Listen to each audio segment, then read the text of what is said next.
اساتذہ اکرام اور میرے پیارے ساتھیوں، السلام علیکم۔ میں نورین یونس شیخ جماعت پنجم سے آپ کے سامنے یوم جمہوریہ کے موقع پر تقریر پیش کر رہی ہوں۔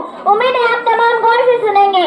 جیسا آپ سبھی جانتے ہیں، آج ہم 26 جنوری یعنی یوم جمہوریہ منانے کے لیے جمع ہوئے ہیں۔ ہمارا ملک 15 اگست 1947 کو انگریزوں کی غلامی سے آزاد ہوا ہے، لیکن آزاد بھارت کو منظم طریقے سے چلانے کے لیے ایک قانون کی ضرورت تھی۔ اسی غرض سے ڈاکٹر بابا صاحب امبیڈکر کی صدارت نے ایک کمیٹی بنائی۔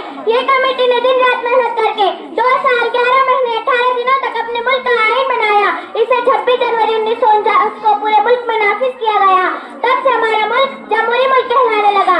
دوستو، جمہوریت یعنی کیا؟ جمہوریت یعنی to the people, for the people, by the people, لوگوں کے لیے، لوگوں کے ذریعے چلائے جانے والی حکومت کو جمہوریت کہتے ہیں۔ ہمارے جمہوری ملک کے بھارت کے ہر ایک شہری کو کہیں بھی رہنے کی، کچھ بھی پیشہ اختیار کرنے کی، اظہار خیال کرنے کی آزادی دی گئی ہے۔ اب ہماری ذمہ داری ہے کہ ہم اپنے قانون پر چلیں، آپس میں پیار و محبت سے رہیں، اعلیٰ تعلیم حاصل کریں اور اپنے ملک کا نام روشن کریں۔